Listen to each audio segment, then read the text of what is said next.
La guerre de 2026 s'inscrit dans le prolongement des affrontements déclenchés après la guerre de Gaza de 2023 à 2024. Malgré un cessez-le-feu conclu fin 2024, les tensions entre Israël et le Hezbollah sont restées très élevées. Les violations répétées de la trêve et l'escalade régionale liée au conflit entre Israël, les États-Unis et l'Iran ont conduit à une reprise des hostilités à grande échelle au Liban en mars 2026.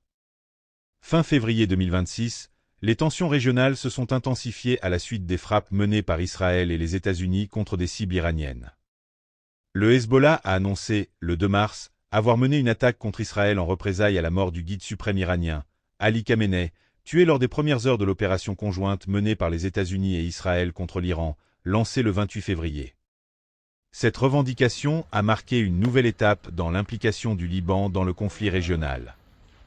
En réponse, Israël a intensifié ses frappes aériennes sur le territoire libanais, en particulier dans le sud du pays.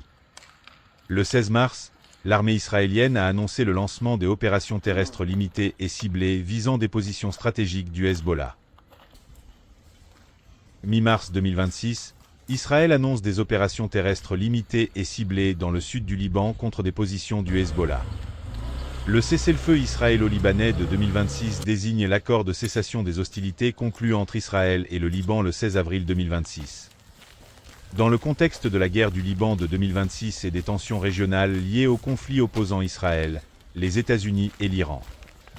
Négocié sous l'égide des États-Unis, cet accord a instauré une trêve de 10 jours destinée à mettre un terme au combat et à ouvrir la voie à de futures négociations en vue d'un règlement plus durable.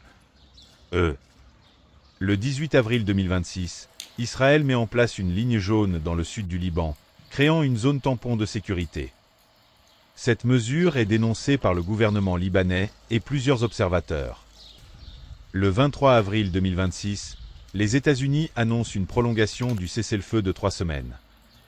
Malgré la trêve, des frappes israéliennes et des tirs du Hezbollah se poursuivent. Les Nations Unies signalent des milliers de violations du cessez-le-feu. En juin 2026, reprise des affrontements dans le sud du Liban.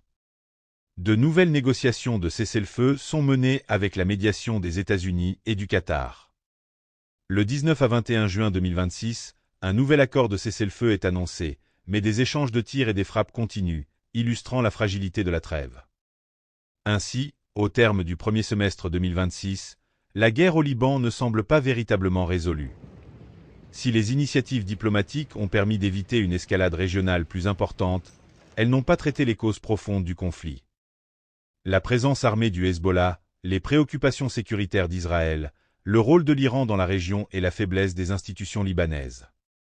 L'avenir du sud du Liban demeure incertain, tandis que la communauté internationale continue d'appeler au respect des cessez-le-feu, au renforcement du rôle de l'État libanais et à la protection des populations civiles.